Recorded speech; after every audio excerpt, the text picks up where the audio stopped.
Hi, welcome back to the Personality Hacker Podcast. My name is Joel Mark Witt. And I'm Antonia Dodge. Antonia and I come from very religious backgrounds, both of us. And we have a lot of people in our audience that are very religious. And we come in contact with people, and I'm sure you do too, as a listener to this podcast, of people in your own life, or maybe you're deeply religious. And we had the question come up, what types of personalities do religions tend to attract? Are there some that aren't compatible with religion? Do certain types have a tendency to leave religions over others? What's the relationship between personality type and religious expression or joining religious movements? Right. And we've actually been avoiding this topic for a while. We've been avoiding it because we don't feel that we are the ultimate authority on which paradigm you should believe. We don't feel like we're the people with answers. We feel like we're the people who ask the questions.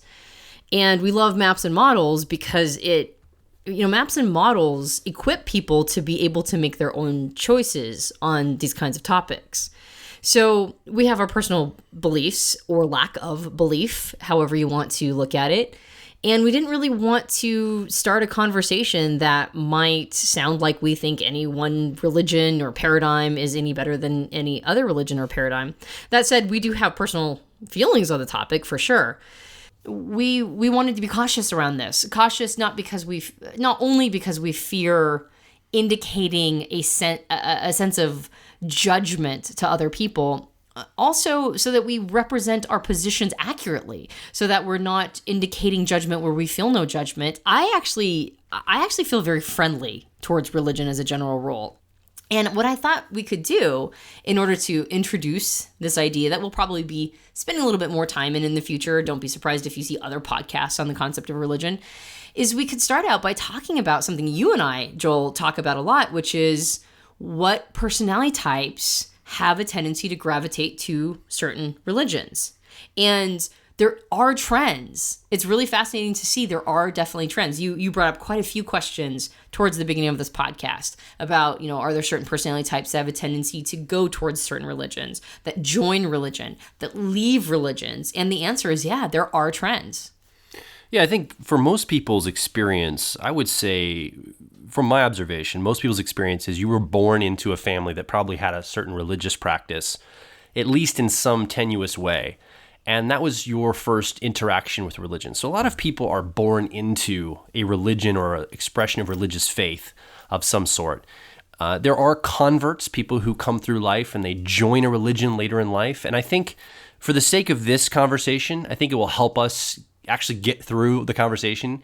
If we assume most people listening come from a background of being born into a religious expression, or at least born around a religious expression.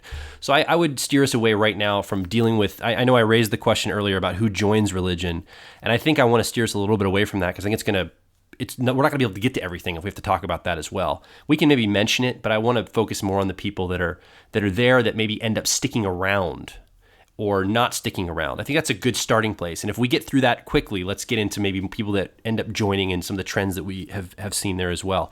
But I do want to get through this. So of personality types, and the other thing you mentioned earlier too, you talked about these two words, belief, structure. And for me, that idea of belief is so personal, it's so subjective, it's something that we kind of internally look at. And structure, to me, looks so external. It looks so forced, so objectified or something of this nature. So there's kind of almost a conflict in the way we use those terms, belief and structure, which is interesting.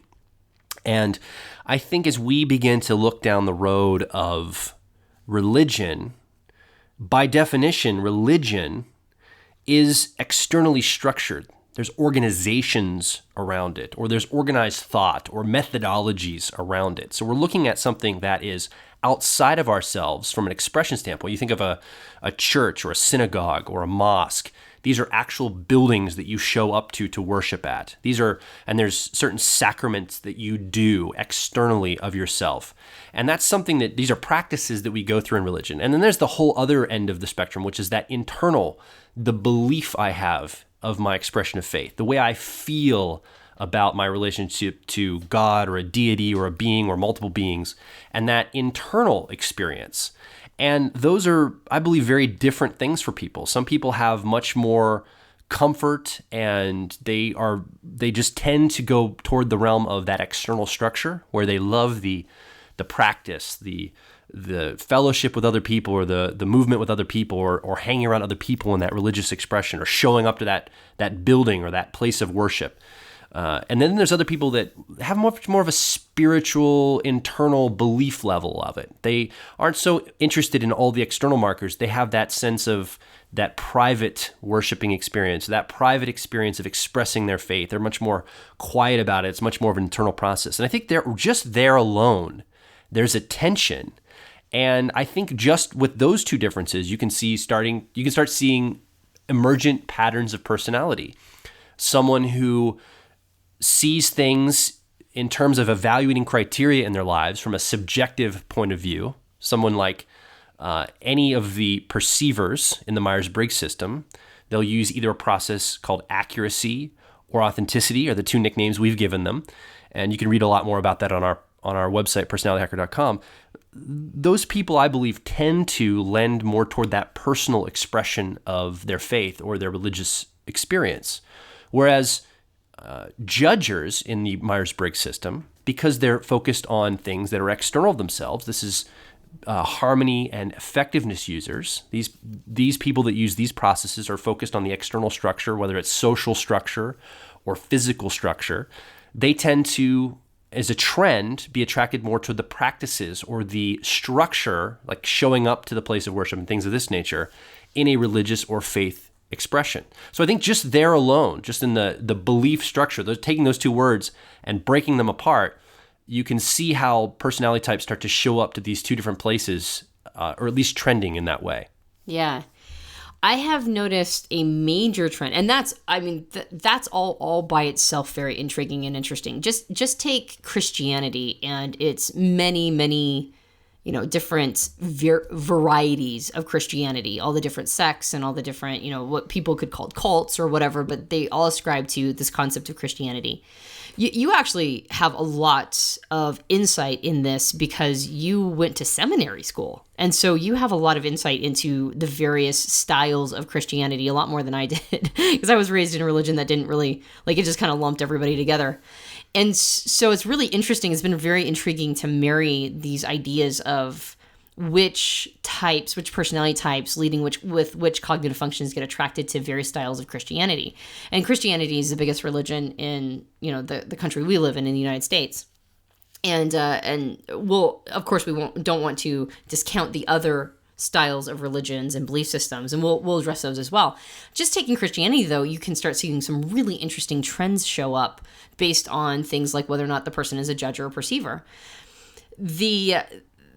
Especially the styles of, let's just take the four, you just touched on it, but the four decision-making processes of authenticity, which is what all the FPs use, accuracy, which is what all the thinker perceivers or TPs use, effectiveness, which is what all the TJs in the Myers-Briggs system use, and then harmony, which is what all the FJs in the Myers-Briggs system use. And of course, those are our nicknames. The technical names for authenticity are introverted feeling, the cognitive function of introverted feeling. Accuracy is introverted thinking. Effectiveness is extroverted thinking. And harmony is extroverted feeling. Those are all the technical names for those cognitive functions. We'll use our nicknames in this. If you are a new listener, if you haven't heard of us before, we, like Joel mentioned, we have articles on our website which go into depth about what all these cognitive functions look like, but we'll use our nicknames because it's just easier for us, honestly.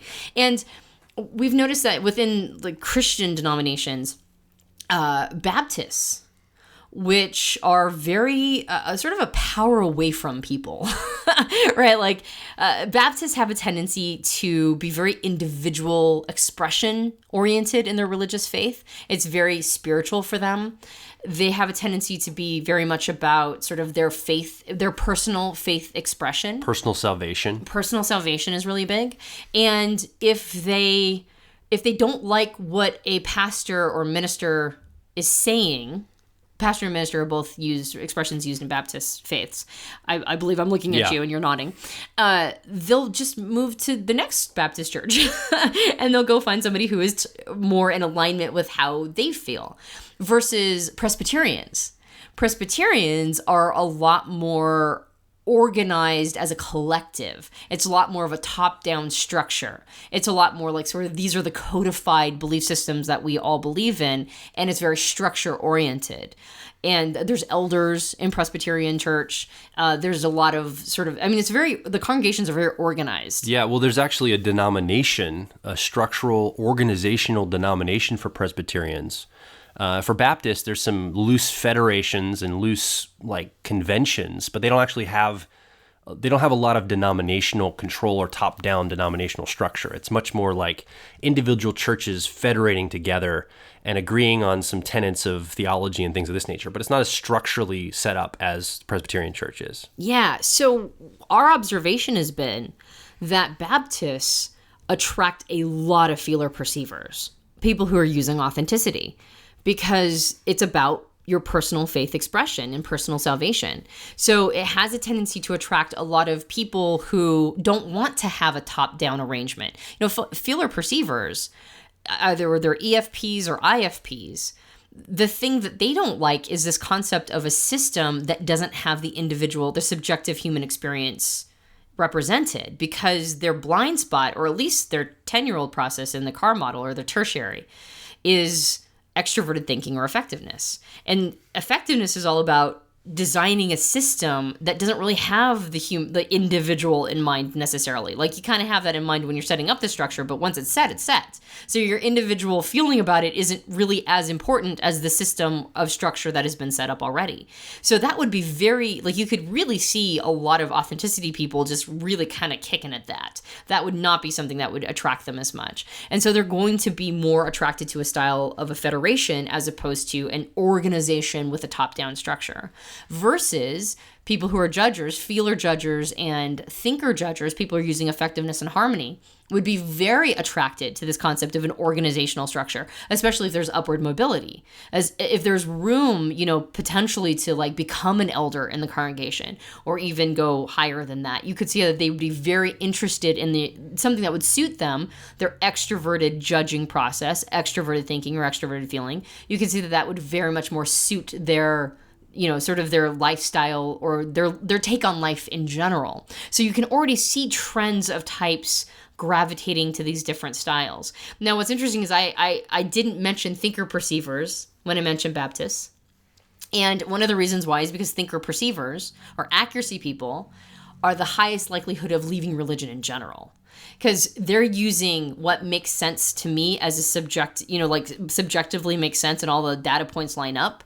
And oftentimes, because religion and faith, by definition, requires you to have faith. It requires you to act on something that isn't the data points lining up. And I would say the Baptists are very much like this. You get to a certain line of reasoning with Baptists, and it very much is about it's a feeling you have. It's a relationship that you have with God and with Jesus. It's not so much about the data points lining up. It's more of an experience. And so accuracy people have a tendency to not really enjoy things that are more experiential than they are something that can sort of be sussed out using reason and logic. So it doesn't feel as logical to them. Not to say that there isn't any sense of logic in those particular religions, but just an accuracy person isn't going to buy it as much. So I would say that Baptists are inordinately filled with feeler perceivers, especially in leadership, in particular in leadership. Youth leaders, ministers, etc., have a tendency to be feeler perceiver, authenticity people. You see some accuracy people gravitate toward that, but they're probably a lot more likely to leave, especially if it's an experiential faith. And then you're going to see Presbyterians attract a lot more judgers in general because of the structure piece. Now, we just talked about two very zoomed in examples of denominations within the Christian religion. And obviously there are hundreds of denominations, hundreds of expressions just in Christianity alone. And let's talk a little bit more about maybe some of the other world religions, some of the other major religions that come into play. And again, we're coming from the perspective of people who have kind of grown up in it or grown up around it. Conversion's a whole nother kind of thing here. Let's talk a little bit more about this. So let's talk about some of the other world religions, I guess, and start unpacking some of these trends that we've noticed. You've said twice now that you don't want to talk about conversions. Is it okay if I do? Sure. No, that's fine. I guess what I want to do is I want to be able to get to all of this. So if you have something that you think is really good for this, please, let's go ahead and get into it. I just don't want to distract from the conversation that I think is a lot of people's experience, which is growing up in this. Right. So thinker-perceivers have a tendency to be one of the highest demographics of people who leave the religion of their youth, has been my observation. And early. Oftentimes they leave early, like through their teenage years, because there's that thinker-perceiver anarchistic. I almost said anarchinistic. I guess that would be a portmanteau of anarchistic and anachronistic, which I don't even know what that would mean. But they have more of an anarchistic, I don't care what the authority figures are telling me, I'm going to stick with what makes sense to me feel. So they have a tendency to leave fairly early on. If there were religions or spirituality practices or belief systems that attract thinker-perceivers or accuracy people the most, I would say that they have a tendency to convert, although I use the word convert very loosely, to religions like Buddhism. Buddhism does not necessarily specifically require you to believe in a specific style of God. It can be an agnostic religion. It's more of a set of practices and meditations and exercises, basically. It's basically personal development in religion form. Now, they're like mental games, basically, that you're doing. Yeah. Now, of course, that is my westernized view of Buddhism. I'm sure somebody who is, who's raised Buddhist and is in an Eastern country probably has a very different take on it. Just like, a person that's a Westerner has a very different take on Christianity than somebody does that it's coming from an Asian country or an Eastern country. So obviously these are very subjective, and I just want to make that very clear. But what I understand of Buddhism and the Western style, or at least what's sort of swept the nation in the United States, has a tendency to be more attractive to thinker-perceivers because it doesn't require them to put as much faith or hand over that piece of sort of all the data pieces lining up for them like some of the other religions do in the United States or in Western countries.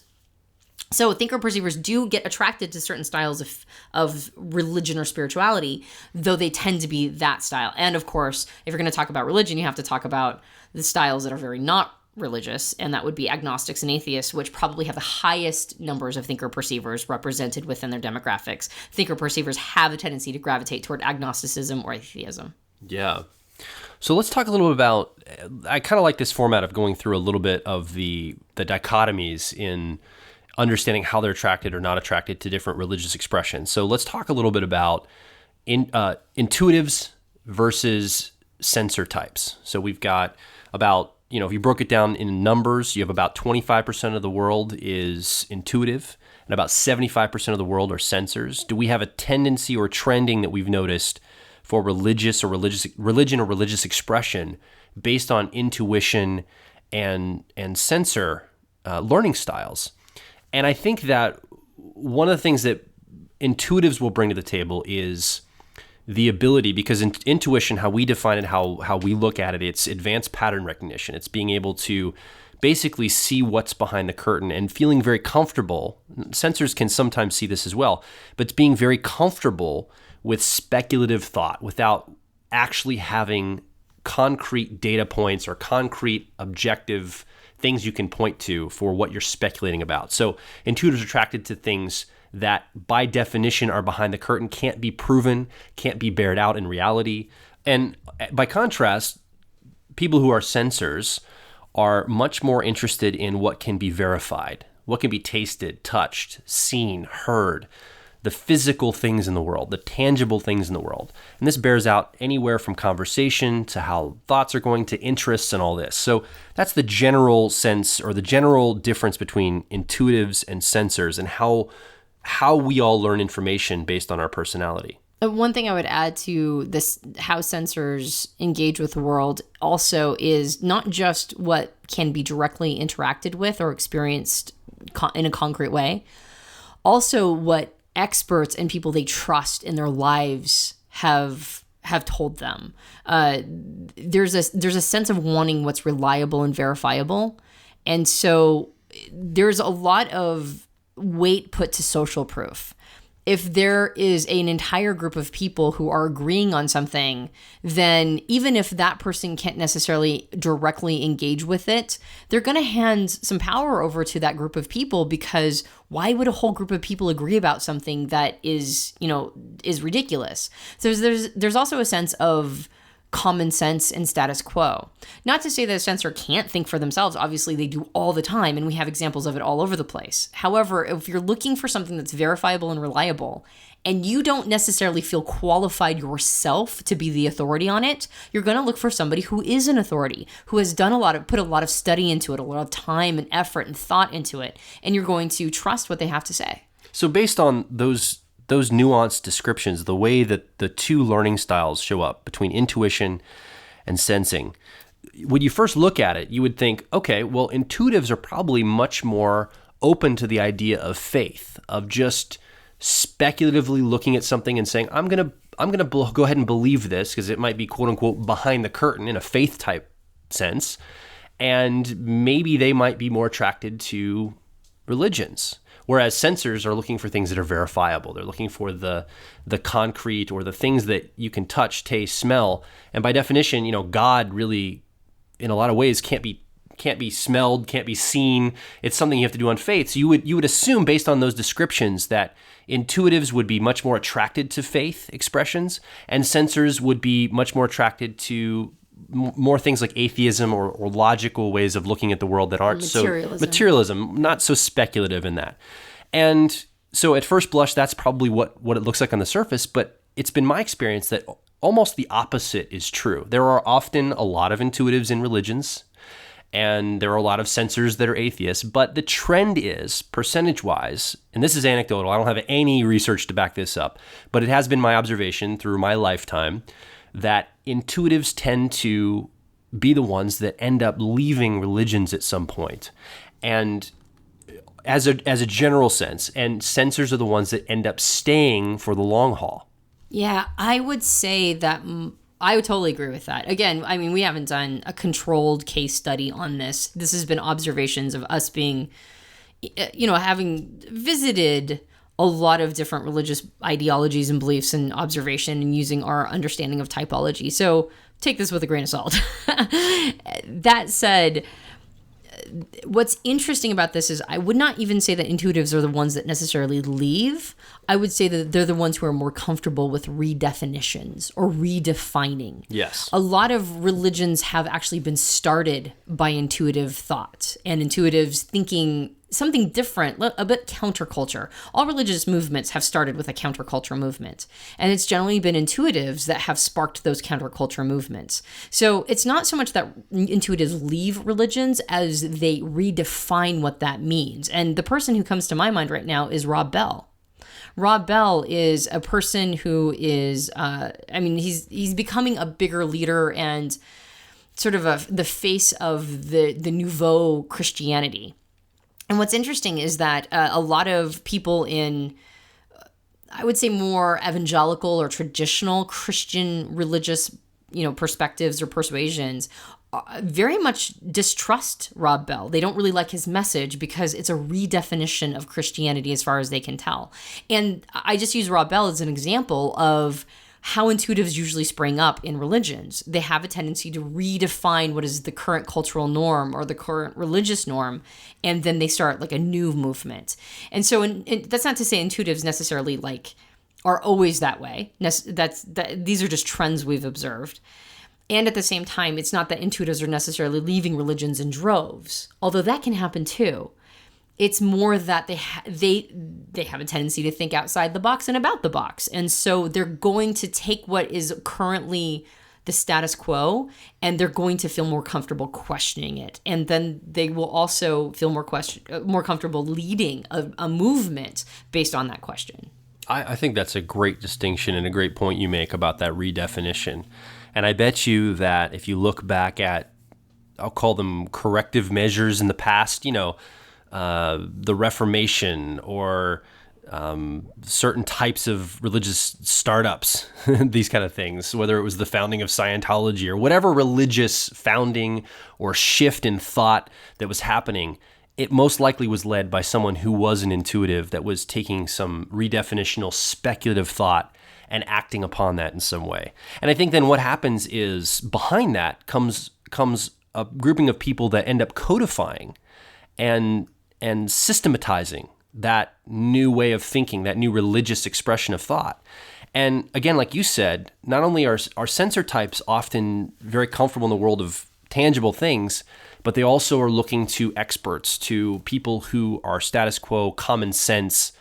Everyone's in agreement on this. And there's this sense of safety and feeling comfortable in a world that's codified, that's predictable, that's reliable, that has people that have bought into this also.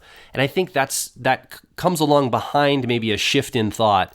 A lot of censors are the ones that come behind and codify that thought and become to make that into a religious practice or a religious standard or a theology based on something that might have just been an idea at the intuitive level when it was first posited out there. And I want to just be very clear that neither way is right or wrong or better than any other way in this. It's not like censors are bad because they're codifying this and intuitives are good, or intuitives are bad because they're redefining and censors are really holding down the fort. And I don't want to put any kind of value statements against any of this. And I don't want you to necessarily draw, as you're listening to us, don't draw value statements. Leave your mind open here. Just start understanding the trends and the patterns and see if you're starting to notice some of these as well in the people you've interacted with that are religious or not religious in your life. Because I think there's a lot of great stuff in here as we begin to unpack this more and more. Yeah. I think another thing to look at is just the wiring of our minds based on our personality type will inform a lot of things that aren't necessarily based in truth or, truth versus truth thinking or any sort of paradigm or whatever. It's just how our minds are wired and how we're unconsciously trying to honor that wiring. So the two things that come up for me based on what I just said, which might have sounded very cryptic, but I'll give you two examples of what I mean by that.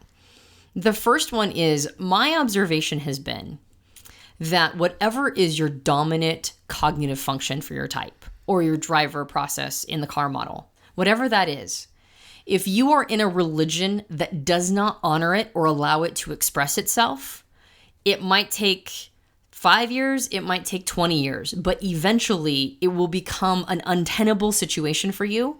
And you will leave that religion. You won't be able to help it, or you'll at least become a satellite. You will not be able to fully plug yourself in, basically. So as an ENTP, my dominant process is extroverted intuition or exploration. And the religion that I grew up in did not allow for very much exploration. It was, this is the structure, this is how it works, this is how things happen, and don't question the system, just plug yourself in. And it took a while for me to get to a point where I couldn't deal with that situation anymore. But eventually, my exploration process needed to get out. And I was actually in quite a bit of depression for a long time because I wasn't able to express that dominant process or that driver process. As soon as I was able to express it, as soon as I transcended the religious beliefs of my youth and, graduated to the next style that I was going to be in, immediately my depression left because I was able to express my driver process, which is what puts me in a flow state. So I've noticed that if your driver process is not being respected, honored, or allowed to manifest in your current paradigm, it doesn't even have to be a religion, whatever the situation is. It could just be a school structure or whatever. You will eventually leave. You won't be able to survive it, or you'll leave by sort of taking yourself out. Like there are people who have actually killed themselves because they weren't able to be okay in their religious belief, but the cognitive dissonance wasn't something they could really manage either, which is really sad. So I've noticed that is the trend. If you've left a religion, it is probably because it was actually very much, at odds with your driver process.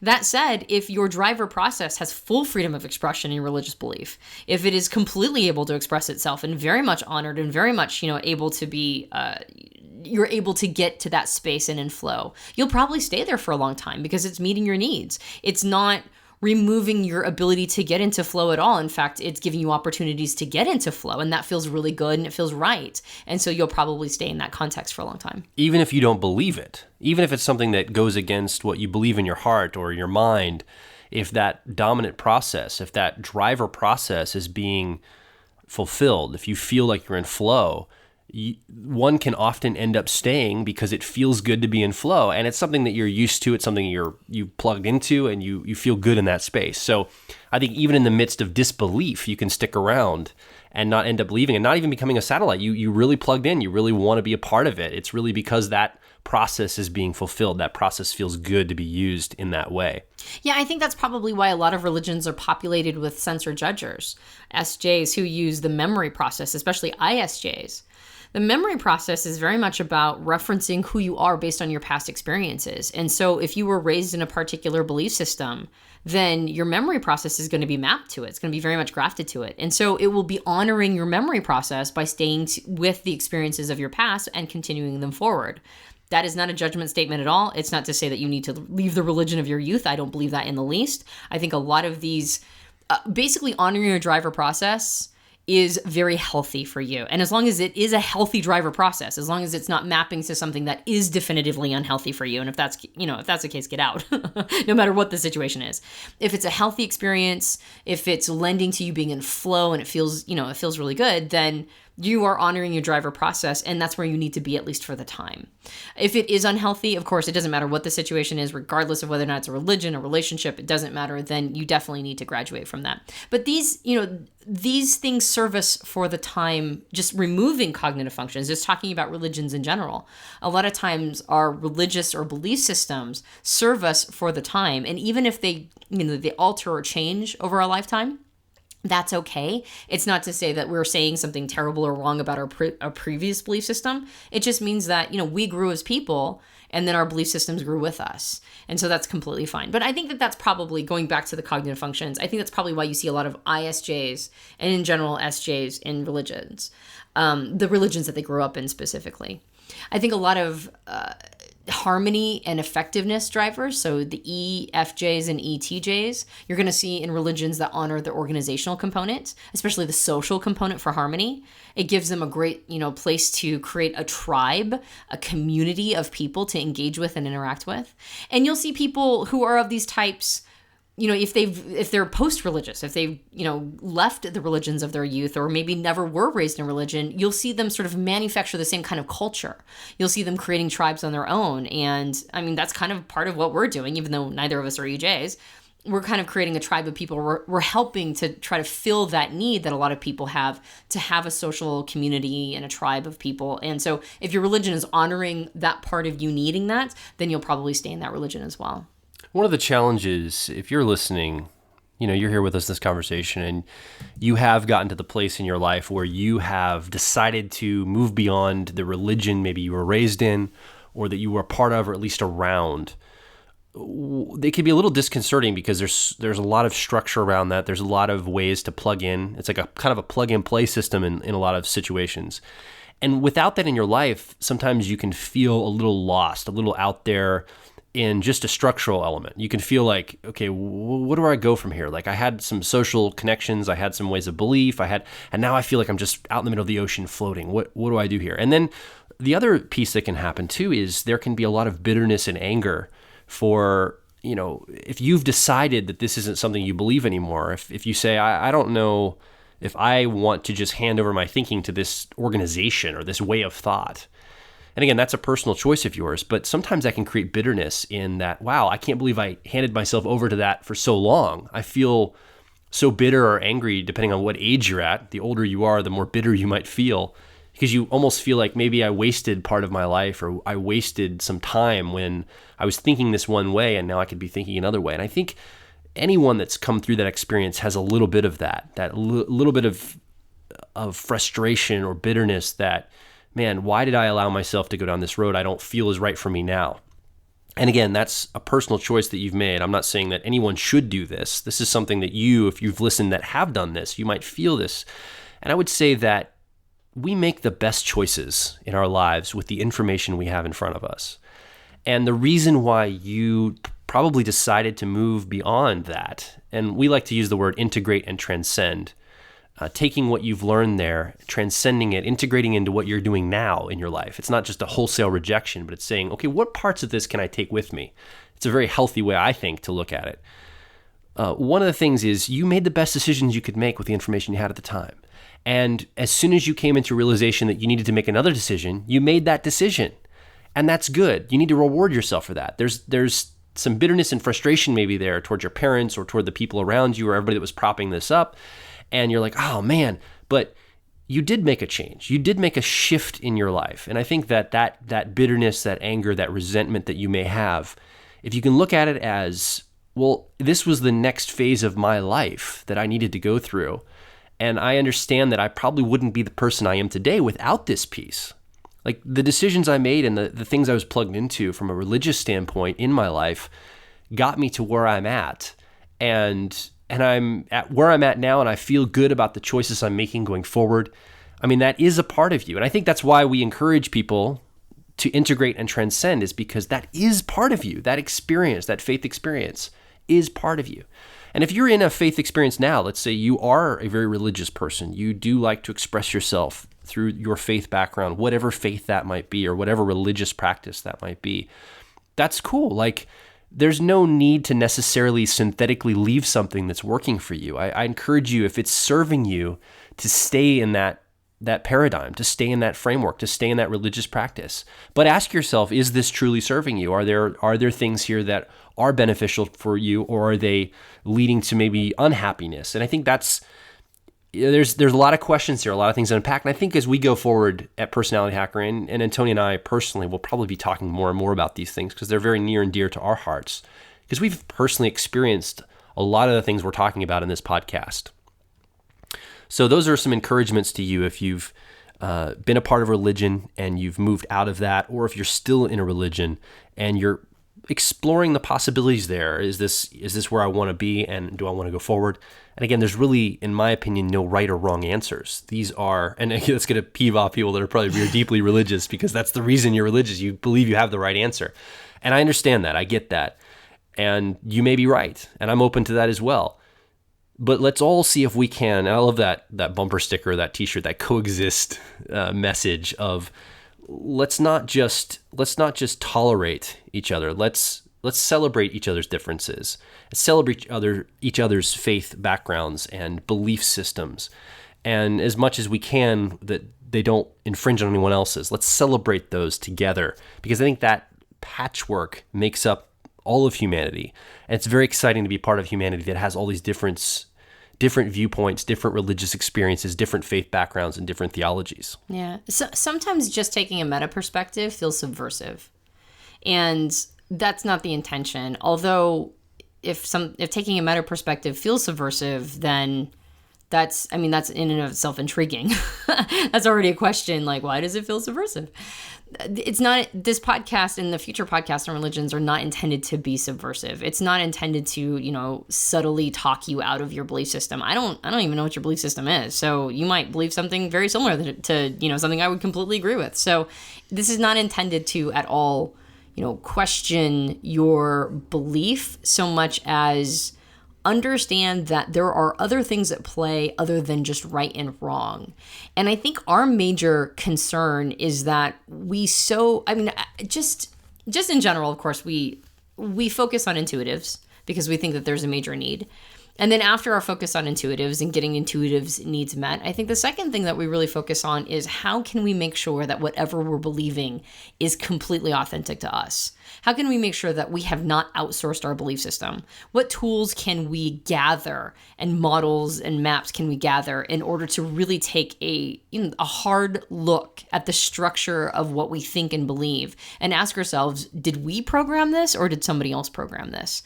And that sounds like a subversive message, because a lot of us, myself included, raise our head out of the fog and go, wait, I've actually been programmed. Most of what I'm thinking is programming from other people.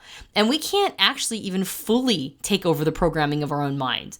That would actually require us to go back to being like feral children, basically, and then we just be feral. Like just the language we were taught to speak as children means that we've been brainwashed and we've, been programmed by other people. So there's an idealism around that too. There's no ability to actually be fully like self-programmed. So it's not even a question of like, do you have full programming, capacities over your brain? But what we can program, we should. What we can sort of empower ourselves to take over on our own, and do our own self-programming. I believe that it's very important that we do that. So when we look at the concepts around religion, it's not intended to be a subversive message to, slowly talk you out of your religion. It's meant to say, are you sure that your religious beliefs are fully 100% yours? And if they're not, that's intriguing, right? There's nothing else to necessarily throw into that vacuum. There's no answers that I have, certainly. And I don't think you would say that you have any answers. So there's nothing to sort of go, well, let's remove this thought and add this thought, because I wouldn't have a thought to add. There's just, the question is always, are you fully in control of what you believe? And seeing personality type in relationship to religion is one of the first ways to ask yourself, am I in this belief system? I even want to remove the word religion at this point. Am I in this belief system because it suits my personality type? Does it have nothing to do with the actual belief itself, but more the structure around the belief that's suiting me? So it's an ability to ask the first line of question to ensure that your paradigm is authentic to you, that you have taken control over it. And if the answer at the end of the day is, yeah, I feel like I'm in control of my belief system, I am in control of this, to the extent that I can be, then the answer is great. That's where we love people to be, is empowered, thinking about things, being very thoughtful, being very mindful, having a higher form of consciousness around and a self-reflection around what they believe. So we did a lot of sandwiching in this podcast with modifiers and making sure that we're being very careful. And at the same time, it's because we know that this is a really difficult topic for some people, and there could be a lot of knee-jerk responses. And we just want to make sure that we're honoring everybody where they're currently at. Yeah, we want to honor you where you're at. I mean, we don't know your exact experience until you come over to personalityhacker.com and leave your feedback based on what the three of us have discussed here today. And we need your discussion to be added to that. So you can do that at personalityhacker.com right under this podcast. You can also join the community of like minds, a growing community over at facebook.com/personalityhacker or twitter.com/personalityhack. And we would love for you to introduce us to someone that you think would resonate with this podcast, someone that you have in your life, a family, a friend. And it's a great way for you then to begin to spark discussion with the people in your life that are focused on personal growth, focused on personal development, focused on what's coming next around the corner for us as humans. And I'd love for that person to be part of this conversation as well as you. My name is Joel Mark Witt. And I'm Antonia Dodge. We'll talk with you on the next Personality Hacker podcast.